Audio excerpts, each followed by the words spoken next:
Hola, ¿qué tal? ¿Cómo están? Bueno, voy a reanudar el teórico de Carl Gustav Jung, esta es la segunda parte, y vamos a empezar a desarrollar el principio de sincronicidad. ¿M? Voy a exponer esta clase con diapositivas para que queden, bueno, más claros los conceptos que les estoy transmitiendo. Principio de sincronicidad. La filosofía de Carl Gustav Jung es una filosofía que la podemos relacionar, vincular con la filosofía socrática, ¿no? Que tenía que ver con esto de conectarse con uno mismo, llegar al interior, a la profundidad de nuestro espíritu, de nuestra alma, eh, a través de la introspección, ¿no?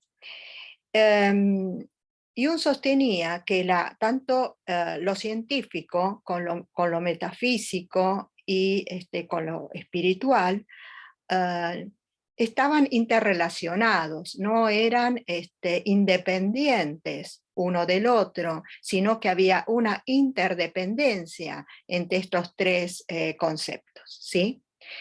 La base del I Ching, ¿no? Podríamos decir, o Li Qin en sí, está relacionado fundamentalmente con el principio de sincronicidad. Ustedes saben que el I Ching es un libro oracular proveniente de la China, eh, oracular en el sentido que tenía que ver con predicción, ¿no? Con pronósticos, eh, muy filosófico, porque sus mensajes tienen que ver con los mensajes propios de la naturaleza, de los ciclos naturales y también con mensajes emanados del macrocosmos, ¿no? Si nosotros tenemos en cuenta el macrocosmos como el universo, ¿no? Este libro oracular, que data de 1200 años antes de Cristo, fue para Jung muy importante, lo estudió, inclusive hay una versión de Richard Wilhelm. Richard Wilhelm es un pastor luterano que estuvo en Oriente, que estudió el I Ching, y tuvo, bueno, la misión de traerlo a Occidente, a hacer una nueva edición, y en el prólogo le pidió a Jung que lo ayudara con el prólogo, ¿sí? También Borges ha escrito un poema en relación a este libro oracular. Entonces, ¿qué es para Jung el principio de sincronicidad? No tiene que ver con, si bien lo considera importante el fenómeno de causa y efecto, la sincronicidad no es sinónimo de causalidad, no es sinónimo de casualidad tampoco, sino eh, hay un momento en el cual dos causas se encuentran, ¿sí? Hay dos procesos que están interconectados, en el aquí y ahora, en sintonía con las leyes universales. Son fenómenos que suceden al mismo tiempo, en simultáneo, ¿sí?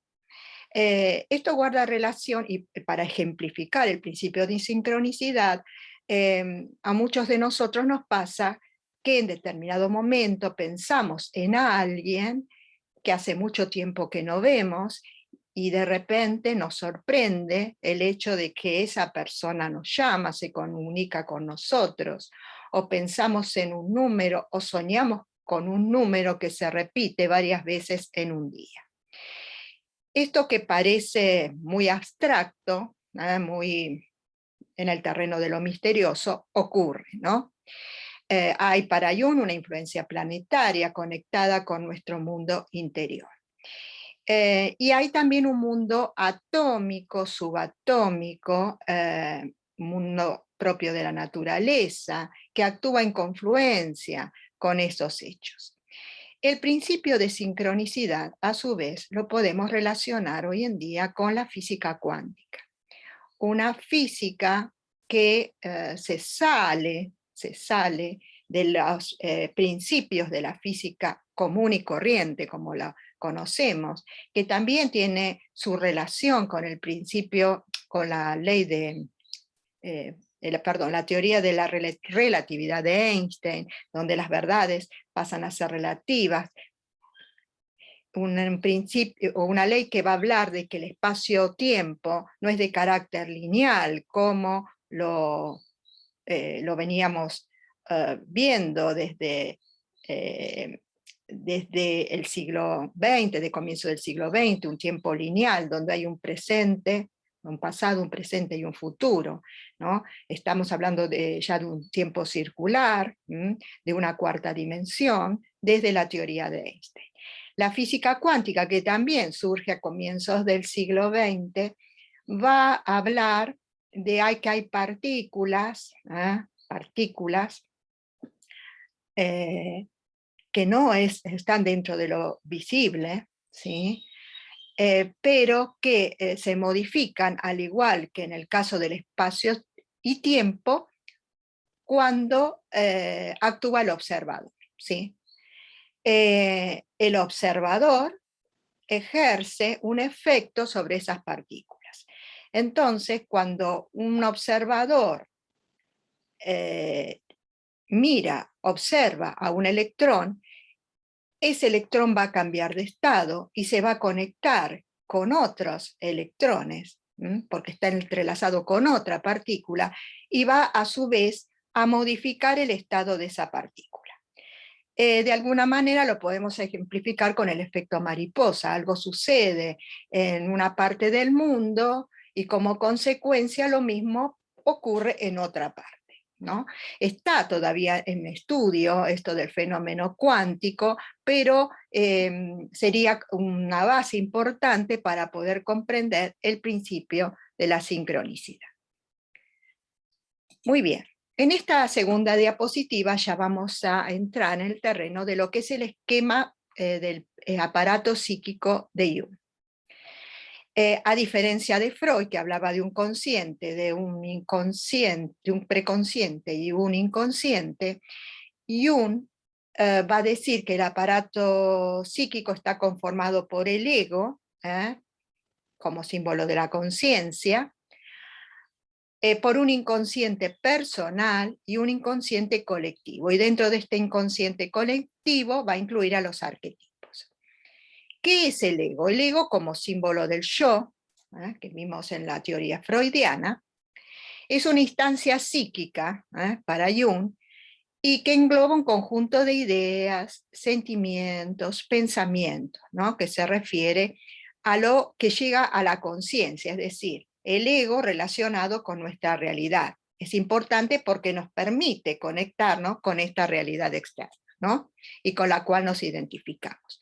No quiere decir que todo lo que exprese el ego sea a nivel consciente. Obviamente, lo que expresa el ego también tiene la influencia de todas estas manifestaciones propias del inconsciente, pero es lo que nos conecta con la realidad, ¿no? Los complejos para Jung, es un término muy jungiano, van a formar parte del inconsciente personal, que a su vez se articula con el otro inconsciente que es colectivo. Los complejos también están conformados por una serie de ideas, de sentimientos, de pensamientos, que no son controlados a nivel consciente, ¿no? Todos estos impulsos que hace que nosotros actuemos, pensemos, digamos cosas de manera impulsiva, ¿no? Que nos manifestemos, no desde el control de la conciencia. Nosotros lo vimos en la teoría freudiana como manifestaciones del inconsciente, actos fallidos, los sueños, los síntomas. Todos estos complejos podríamos relacionarlo entonces con los fenómenos propios de la neurosis, desde la teoría freudiana, ¿sí? Entonces, para Jung, toda esta constelación de complejos deja palpable un estado de alterado de conciencia, ¿no? Dice, una ruptura de la unidad de la conciencia, a veces dificultándose tanto la voluntad como la memoria, ¿sí? Y también lo denomina bloques de construcción, ¿no? Como que hay bloqueos en la construcción de la personalidad, porque los complejos actuarían entonces como barreras, ¿no? A resolver para que podamos construir podamos llegar a nuestro centro, ¿no? A nuestra verdadera identidad. Obviamente los complejos se van a ir construyéndose, van a ir apareciendo cuando el ser pasa por la barrera de censura, en la instancia del complejo de Edipo, donde ahí, para adaptarse a una sociedad, al mundo en que vive, deja de lado muchos de los deseos inconscientes que pasan en el terreno de lo inconsciente, ¿no? Es una barrera, un freno a nuestros impulsos instintivos. El inconsciente colectivo tiene que ver con un conjunto de imágenes. Ustedes recordarán estas imágenes que el niño va formando a lo largo de su vida, va incorporando en contacto con su mundo exterior, y que va a ir formando su mundo interno, grupo interno. Pero el inconsciente colectivo también está conformado por un conjunto de imágenes primordiales, primitivas, que las trae el ser humano desde el momento del nacimiento. Son imágenes que tienen que ver con nuestro pasado, con nuestros ancestros, con lo primitivo del hombre, ¿no? Que se va transmitiendo, podemos decir, de generación en generación, así como el inconsciente, el ello, recuerden la segunda instancia freudiana, el ello ya viene desde el momento del nacimiento. Es una estructura arcaica, primitiva, que también Freud la reconoce y que toda persona es portador de esta psiquis primitiva, ¿sí? Entonces, esto es para tener en cuenta que todos estos elementos primitivos son compartidos por todos los seres humanos, por eso hablamos de formatos, de modelos, de pensamiento, de saberes compartidos universalmente.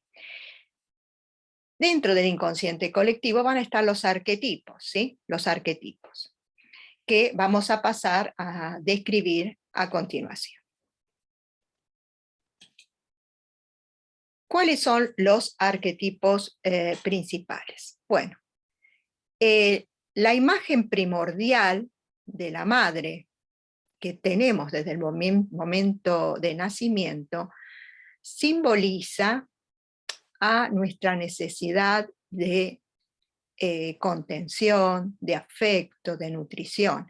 El niño en el momento de nacimiento es una persona indefensa, bueno, así como el animal necesita de la nutrición de su madre, también nosotros seres humanos necesitamos de esa función materna. Voy a hablar ya desde la función materna porque también la puede ejercer un hombre, pero esa función materna que tiene que ver con esto, ¿no? De sostener, de contener, de amar y de dar alimento que el niño necesita para poder sobrevivir.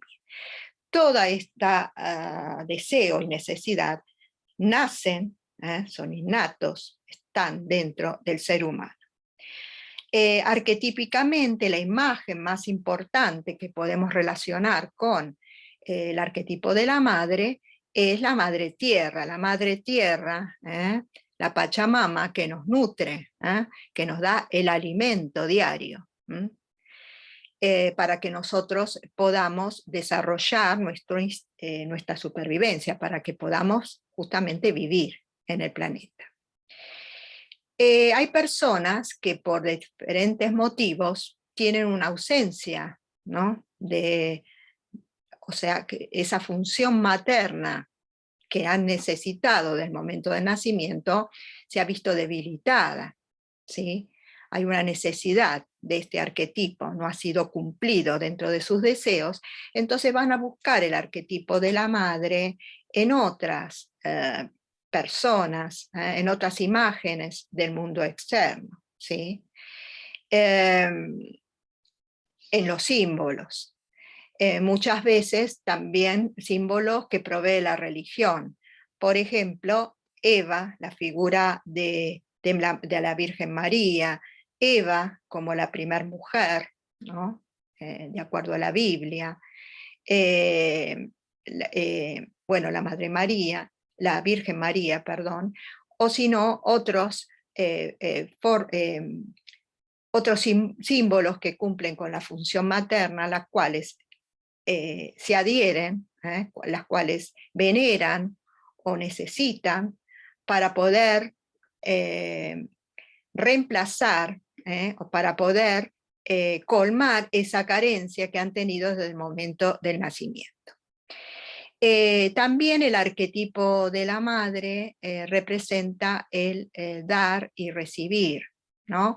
Porque no solo la madre da, también la madre tiene las mismas necesidades que cualquier ser humano, entonces necesita también de protección, de contención, de nutrición a sus demandas, ¿no? Muchas veces el dar y el no recibir puede conducir a esto del resentimiento, ¿no? A esto del rencor, ante esta falta, ante esta carencia que no ha sido satisfecha. La contraparte de la madre es la madre oscura, ¿no? La llamada chamana o madre oscura, porque no solo la función materna representa solamente amar y cumplir el deseo del otro. También dentro de la función materna está el poner límites. A veces la madre necesita ser dura. El niño también tiene que aprender que sus deseos no siempre van a ser satisfechos, ¿no? La ausencia ante sus deseos también es importante y le permite de esa manera poder subsistir en un mundo donde los deseos no son todos satisfechos, obviamente, ¿no? También aprender de la falta. ¿Cómo podemos relacionar este arquetipo de la madre con nuestra es decir, dentro del comportamiento grupal, dentro del marco de la psicología social? Nosotros inconscientemente, cuando distribuimos roles en el grupo, solemos identificar a alguno de nuestros pares, o puede ser a la coordinadora, con esta imagen primordial de este arquetipo materno, ¿sí? Bien, pasando al siguiente arquetipo, bueno, el arquetipo de la sombra es para mí uno de los más importantes. Tiene que ver con este pasado instintivo, muy primitivo del hombre. El hombre en los orígenes de la humanidad era un hombre que se guiaba por sus impulsos de supervivencia, también de reproducción sexual, pero no había una personalidad desarrollada, ¿no? Una conciencia desarrollada. Era un hombre que iba atrás de sus deseos y de sus necesidades, fundamentalmente de sus necesidades de supervivencia. Entonces este pasado arcaico primitivo, el hombre lo porta para Jung, ¿sí? En nuestra parte oscura podríamos homologarla a un ello como el reservorio de estas pulsiones, ¿sí? Primitivas del hombre, donde están todo el tipo de pulsiones, ¿sí? Entonces, la importancia para Jung es el reconocimiento de esta parte oscura que también nos da sabiduría. La sombra también posee sabiduría. Y que es difícil reconocer y que muchas veces por el no reconocimiento de la misma nosotros actuamos desde los mecanismos de defensa conocidos como la proyección o la negación. Es decir, negamos nuestro lado oscuro por verlo quizás como perjudicial, ¿no? Si queremos guardar una imagen, a veces una imagen de perfección, a una imagen de lo que para nosotros es lo ideal, el ideal, ¿no? El ideal del yo ante los demás. Estamos muy pendientes de la mirada del otro y entonces mejor no mostrar ese lado oscuro y proyectarlo en los otros, ¿sí? Y negarlo y proyectarlo. En los grupos lo podemos ver cuando estos aspectos negativos negados por nosotros los proyectamos en otro par. Podemos proyectarlo en un coordinador, en la institución, etcétera, etcétera. El caso clásico, o sea, el rol más conocido como que es el que carga con los aspectos negativos de los demás, es el chivo expiatorio, ¿no es cierto? Reconocer para Jung la sombra, trabajar sobre la sombra, es un proceso que nos conduce a la evolución y a un proceso de lo que para él es la individuación. Es decir,